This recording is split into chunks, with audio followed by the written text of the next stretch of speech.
debemos hacer un examen de conciencia. El título se llama Cristo sufre por su iglesia. Y nosotros podemos decir, ¿por qué sufre? Porque su iglesia está desbaratada. Está andando como le da la gana. Está viviendo como que si Dios no existiera.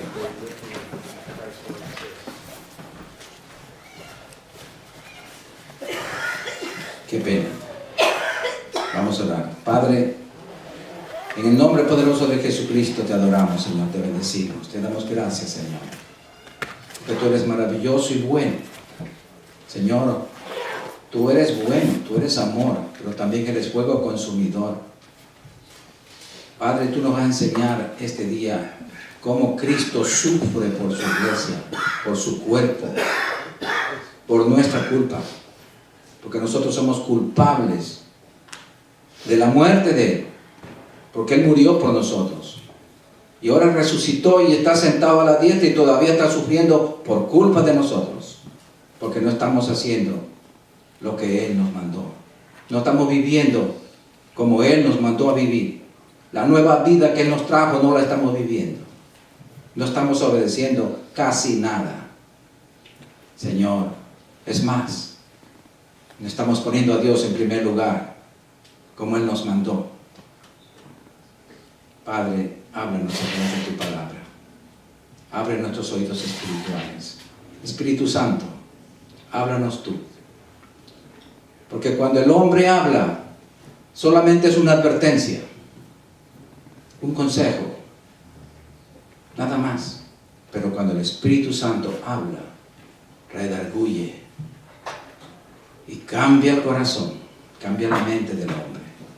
Ayúdanos, Padre, a recibir tu palabra en obediencia para ponerla por obra. En el nombre poderoso de Jesucristo. Amén. Gloria al Señor. Repito el título del tema de hoy: Cristo sufre por su iglesia.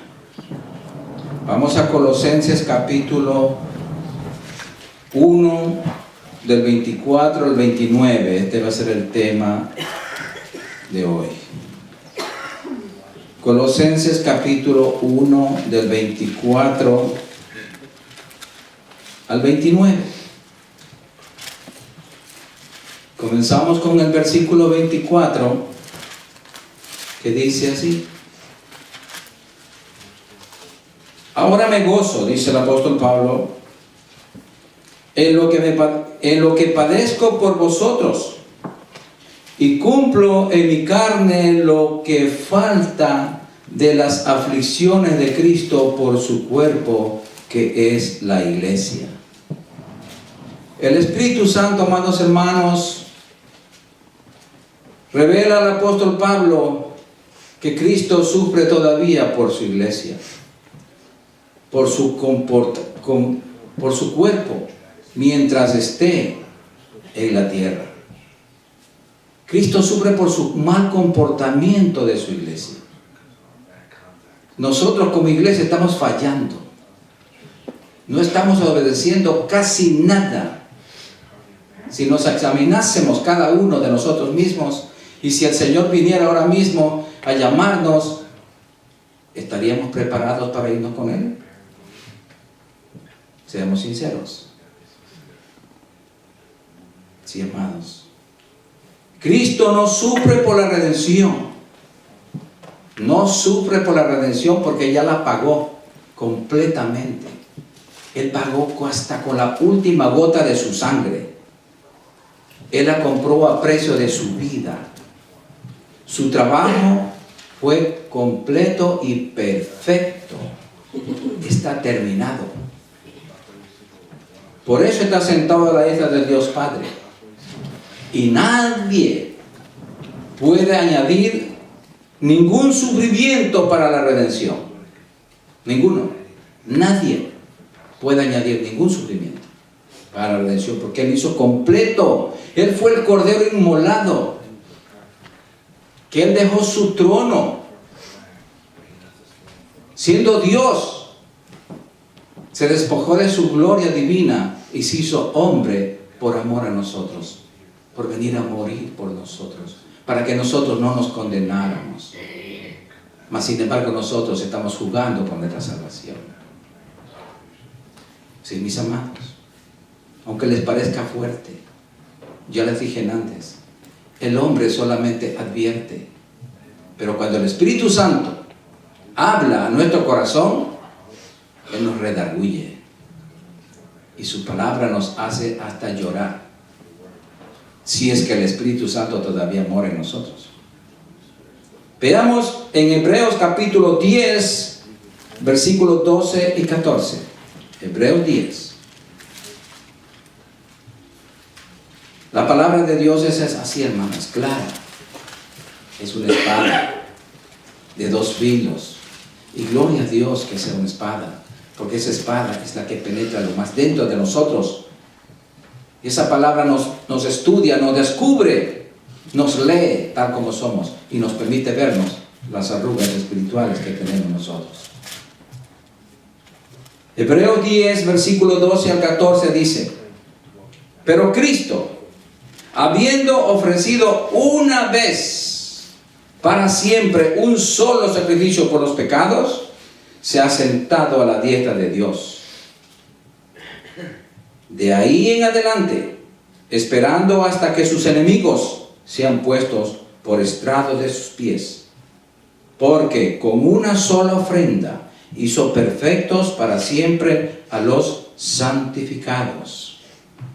¿Cuáles son los santificados? Los separados del mundo para Cristo.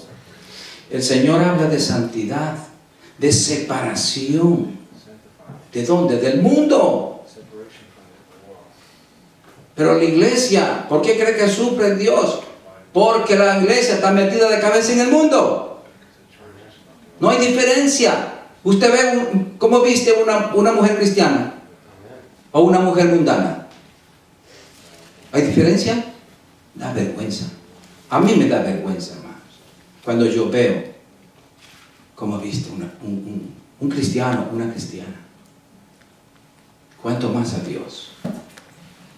Hermanos, el corazón me está doliendo. A mí me duele el corazón. ¿Cuánto más a Dios le dolerá? ¿Sabe por qué me duele el corazón? Viendo que las almas se pierden. Porque muchos cristianos están cogiendo la salvación como un juego. Y déjenme decirle que esto costó un precio muy grande. No podemos jugar con nuestra vida. Nosotros, ya el tiempo está cerca. La partida de la iglesia está tan cercana, mis amados, que todas las profecías están ya cumplidas. La última es la apostasía y está en pleno apogeo la apostasía de la iglesia. El enfriamiento, la tibieza espiritual. Han dejado a Dios, han dejado el primer amor. Por eso la iglesia que se enseña la palabra están vacías. Aquí está un ejemplo. Muchos padres, ¿qué ejemplo le toman de los hijos? ¿Qué ejemplo? Por una causa no venimos a la iglesia. ¿Qué mensaje le estamos dando, hermanos? Es mi responsabilidad como pastor decir lo que Dios dice, no lo que a ustedes les agrade. Yo no estoy para agradar a nadie, ni a mí mismo. Yo estoy para obedecer lo que Dios me dice que diga. Por eso somos pocos, porque los muchos ya se han ido. ¿Por qué? Porque esa es otra parte de la profecía bíblica, que en los últimos tiempos no querrán oír la sana doctrina. Tendrán comezón de oír otros cuentos, no la verdad. Y la verdad duele, hermanos. Duele. Pero Cristo es la verdad. Y nosotros tenemos, amados hermanos, que recapacitar y cambiar nuestra manera de vivir, cambiar nuestra manera de pensar, cambiar nuestra manera de actuar. Pidámosles más ayuda al Espíritu Santo, porque sin la ayuda de Él no podemos hacer nada, hermanos. No vivamos conforme a nuestras fuerzas. No, hermanos. Vivamos conforme a las fuerzas de Dios. Seamos dependientes de Dios. Por eso es nuestro Padre. Nosotros somos sus niños. Muchas veces malcriados, pero somos sus niños. Pero Él nos entiende. ¿Cuándo? Cuando consultamos con Él. Cuando nos sometemos a Él. Cuando nos humillamos delante de su presencia. Y decimos, Señor, te fallé. Perdóname. Ayúdame a no hacer lo mismo. No quiero volver a caer. Y Dios, si nos arrepentimos genuinamente, Él está presto para levantarnos, ayudarnos y recibirnos, como hizo con el hijo pródigo. La historia del hijo pródigo es una historia bíblica, es celestial, porque está simbolizando al Dios Padre y al hijo descarriado. Y el otro, el orgulloso. Esos son los dos tipos de personas que conforman la iglesia, hermanos. Gloria al Señor. La perfecta salvación en Cristo se imparte a todos. A todos. Los que se van santificando a medida que se acercan a Dios por medio de Jesucristo, obedeciendo su palabra. Sí, hermanos. La salvación de nuestra alma tenemos que trabajar nosotros. Sí, hermanos. La Biblia lo dice.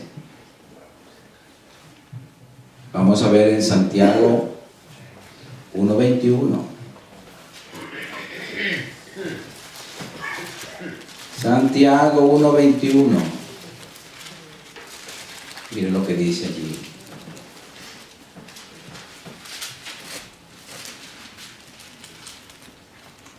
Cuando aceptamos a Cristo, nuestro espíritu fue salvo. Nuestro cuerpo físico será salvo cuando nos cambie de cuerpo el Señor. Pero por nuestras almas tenemos que trabajar nosotros. No es que somos salvos, siempre salvos. Aquí lo que dice, mire, Santiago 1:21. Por lo cual, desechando toda inmundicia y abundancia de malicia. ¿Hace Dios eso? No, es nuestro trabajo. Nosotros tenemos que desechar toda inmundicia y abundancia de malicia. ¿Para qué? Para recibir con mansedumbre la palabra implantada, la cual puede salvar vuestras almas. Entonces nosotros tenemos que pagar un precio. Tenemos que vivir como Dios vivió aquí en la tierra, como Jesucristo, para salvar nuestras almas. Veamos en Pedro, primera de Pedro, capítulo 1, versículo 9.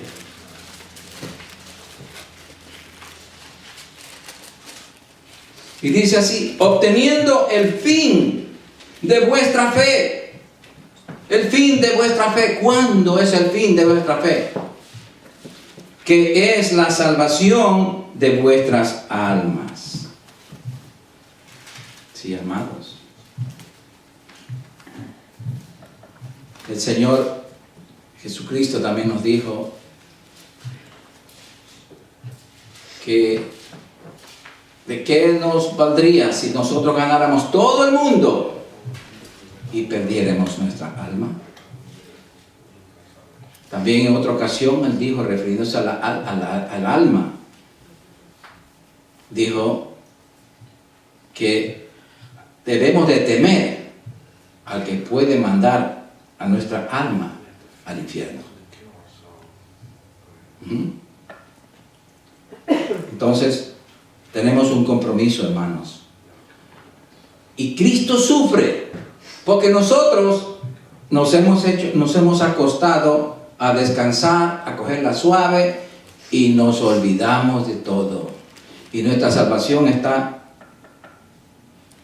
en peligro, en juego, en juego. El diablo quiere mandarnos al infierno, mis amados. El diablo nos pone a jugar. El diablo nos pone a pelear. El diablo nos va a entretener para quitar nuestra mirada de Cristo. El autor y consumador de nuestra fe, hermanos.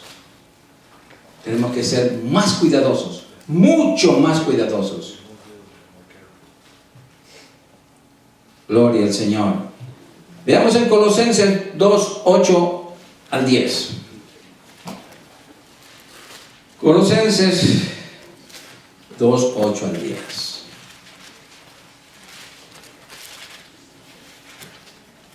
Estamos en la era del engaño, de la mentira.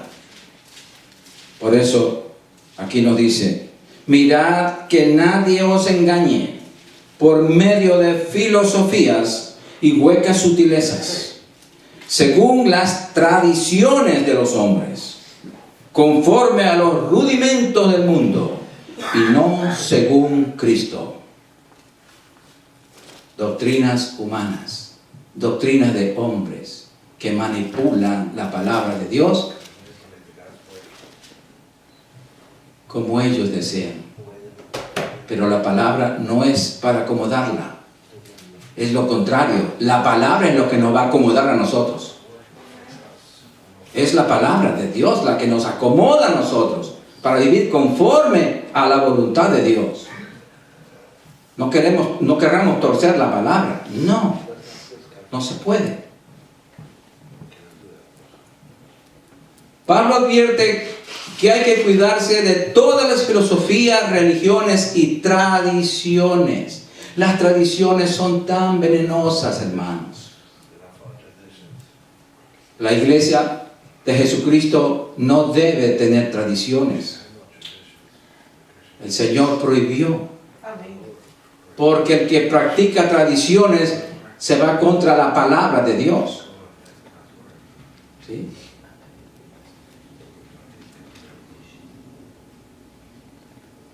Veamos que Cristo sufre en comunión con su pueblo, unido a su pueblo fiel. Él pelea por nosotros. Él sufre. Veamos un ejemplo aquí en Hechos capítulo 9 del 1 al 5. Hechos capítulo 9 del 1 al 5. Y vamos a ver la vida de Pablo aquí, la conversión de Pablo. Que él era un perseguidor desde la iglesia. Entonces, ¿a quién perseguía? Vamos a mirar. Desde el 1 al 5 lo vamos a leer.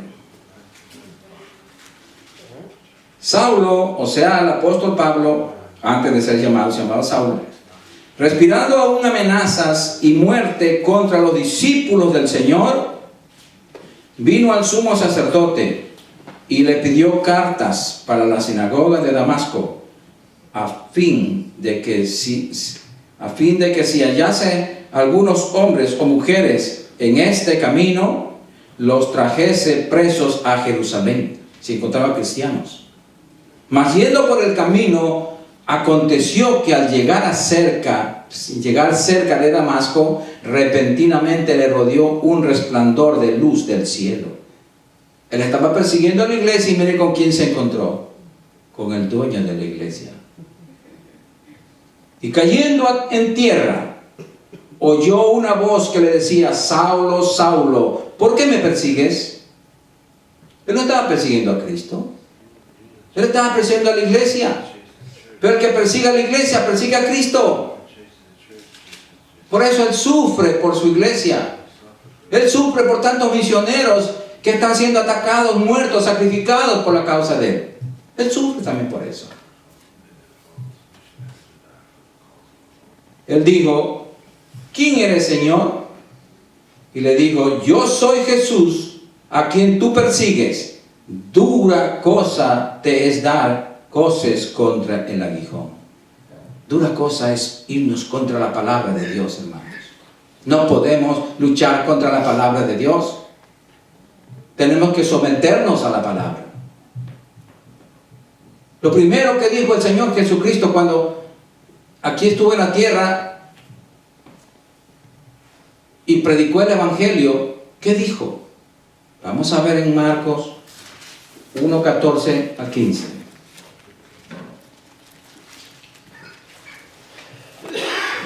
Marcos 1:14 al 15.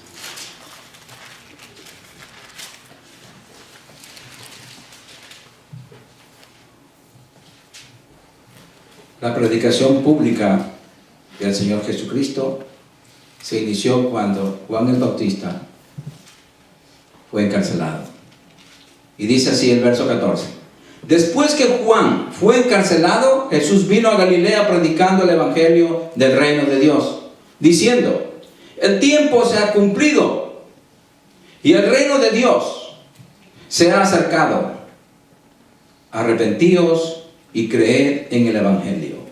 Son dos cosas diferentes y olvidadas. Arrepentirse.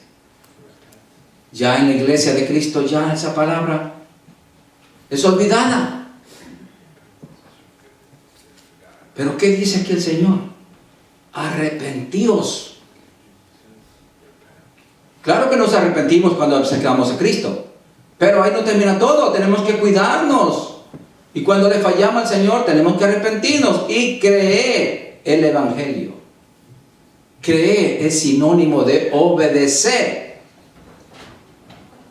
No podemos creer si no obedecemos, ¿verdad? Es imposible. ¿Cómo yo voy a creer en mi Padre si no lo obedezco? O viceversa. Sí, amados. Gloria al Señor.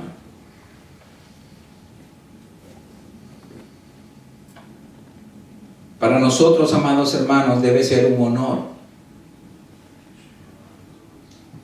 sufrir por la causa de Cristo, porque somos bienaventurados.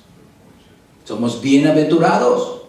Cuando alguien nos diga: oye, tú eres un fanático, tú eres un extremista, tú eres un loco, tú hablas tanto y no sabes que en lugar de tener una iglesia tan llena, la tienes vacía porque eres muy duro. Les repito, yo no estoy para alzarle la mano a nadie, ni a mí mismo. Cuando yo hago algo malo, el Espíritu Santo me da convicción, cosa que yo me estremezco y tengo que clamar al Señor que me ayude a cambiar, porque yo soy lleno de tantas imperfecciones, tal vez más que ustedes. Soy un ser humano, pero tenemos que reconocer, hermanos, cuando fallamos y arrepentirnos y no volver a hacer lo mismo. Porque arrepentirse no es gemir y llorar, sino arrepentirse es cambiar de camino. Si iba para allá, vuelvo a lo correcto, regresar al camino que es Cristo.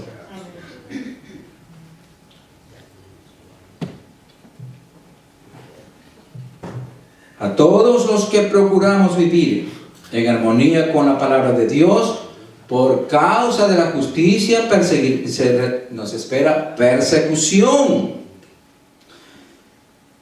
Y no solamente eso, que seremos impopulares y sufrimos el rechazo y la crítica. Pero ¿qué importa? Si todos nosotros somos hijos de Dios, todos nosotros somos ministros de la reconciliación, todos nosotros tenemos la misión de predicar el Evangelio a toda criatura, hermanos. No necesariamente tiene que tener un título de pastor. Todos, es para todos esto, hermano. Sí, amados. Entonces, cuando suframos persecución, somos bienaventurados. Somos bienaventurados. Miremos en Mateo capítulo 5, ya que estamos ahí mismo. Mateo 5 del 10 al 12.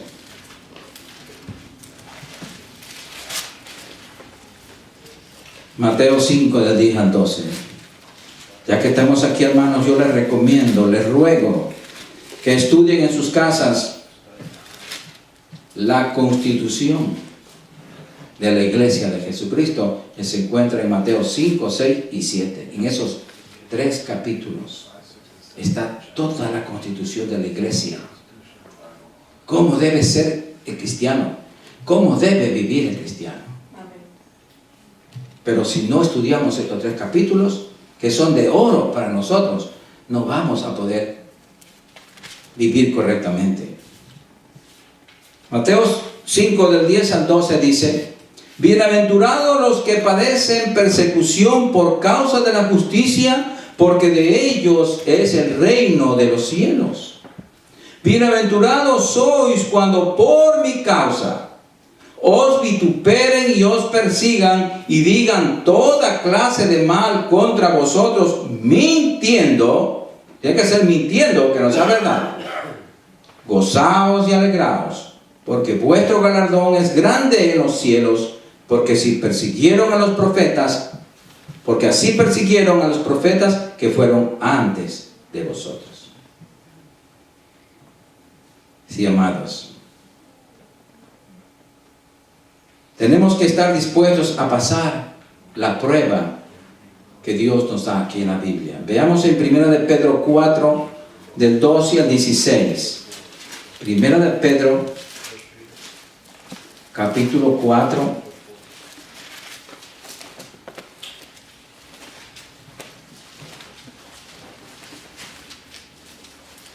Aleluya. Todo nos enseña la palabra del Señor, hermanos. Él nos consuela. 1 de Pedro, capítulo 4, versículos 12 y 13. Dice: amados, no os sorprendáis del fuego de prueba que os ha sobrevenido, como si alguna cosa extraña os aconteciese, sino gozaos por cuanto sois participantes de los padecimientos de Cristo, para que también en la revelación de su gloria os gocéis con gran alegría. O sea que no importa lo que suframos aquí, hermanos, estamos de paso, somos extranjeros y peregrinos aquí en esta tierra. Lo mejor está por venir, no aquí en la tierra, sino en el cielo. Hay una falsa doctrina que dice: lo mejor está por venir. Lo mejor está en el cielo, hermanos. Aquí en la tierra no hay nada mejor, porque lo que viene pronto aquí en la tierra es juicio. No viene ninguna gloria. La gloria de nosotros está arriba, la nueva Jerusalén esperándonos. Nuestras habitaciones celestiales están arriba. Gloria al Señor. La Biblia nos enseña, amados hermanos, que las pruebas son experiencias inevitables en los creyentes fieles. Inevitables. Juan 16, 33. En el mundo tendréis aflicción, mas confiad, yo he vencido el mundo. 1 de Pedro, capítulo 2, versículos 20 al 21.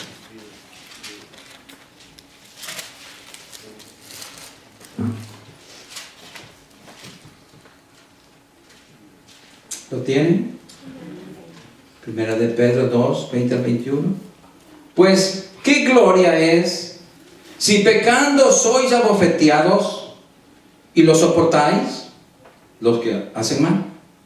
Mas si haciendo lo bueno sufrís y lo soportáis, esto ciertamente es aprobado delante de Dios.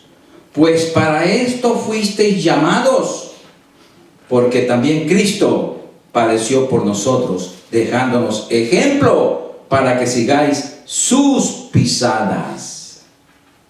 Aleluya. Él nos dejó su ejemplo. Él fue un testimonio vivo. Él estuvo en la cruz sufriendo. Él no se quejó. Él no maldecía a nadie. cuando le maldecían, cuando le arrancaban su barba, cuando le hicieron pedazos su cuerpo. El apóstol Pablo se regocija aquí en el libro de Colosenses, que se le permita participar de los sufrimientos de Cristo, en los sufrimientos de Cristo. Veamos en Hechos 9 del 15 al 16, porque ya estaba escrito, hermanos. Hechos 9, 15 al 16.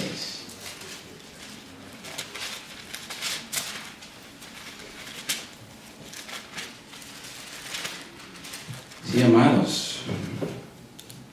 Y dice así: el Señor le dijo: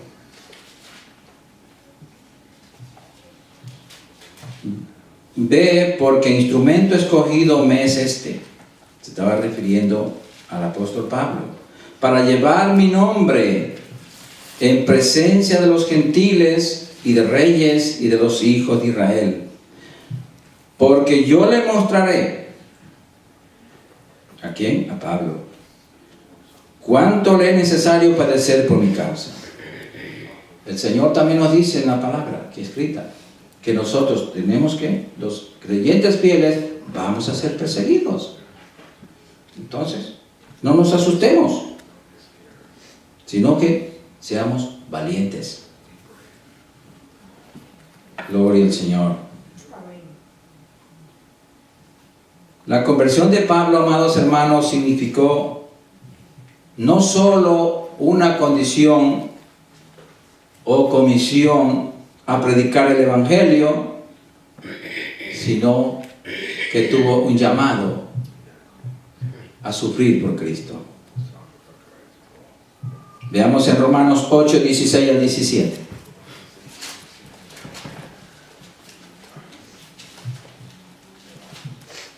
Aquí vamos a entender a qué se refiere Romanos 8, versículos 16 al 17. Esto es para los hijos de Dios, para nosotros. ¿Lo tienen? El Espíritu mismo, o sea, el Espíritu Santo que está en nosotros, da testimonio a nuestro espíritu de que somos hijos de Dios. Y si hijos, también herederos, herederos de Dios y coherederos con Cristo. Y aquí viene una condición: si es que padecemos juntamente con Él, para que juntamente con Él seamos glorificados. Si nos mantenemos unidos a Él, identificados con Cristo, entonces somos merecedores de toda la herencia que Dios tiene reservada para nosotros. Cristo sufre por su iglesia, amados hermanos, cuando nosotros no valoramos lo que Él hizo por nosotros y vivimos de una manera descuidada, desordenada. Por esa causa Él sufre por nosotros.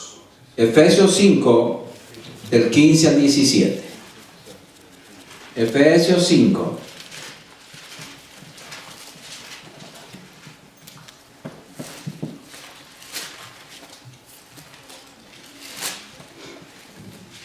Efesios capítulo 5, versículo 15 al 17. Y nos dice así: mirad, pues, con diligencia, cómo andéis, no como necios, sino como sabios, aprovechando bien el tiempo, porque los días son malos. Por tanto, no seáis insensatos, sino entendidos de cuál sea la voluntad de Dios. Y muchos van a decir: ¿y cómo conozco la voluntad de Dios? Pues la voluntad de Dios está escrita en su palabra. Y la voluntad de Dios nos dice la Biblia que es agradable y perfecta para nuestras vidas. Porque Él, como un Padre amoroso, Él tiene cuidado de nosotros y Él desea lo mejor para nosotros, siempre y cuando nos sometamos a su voluntad. Porque si nosotros desobedecemos su palabra, entonces nos salimos de la voluntad de Él. Y ahí sí estamos fregados. Sí, amados. En Romanos 13, del 11 al 14. Romanos capítulo 13, versículo 11 al 14.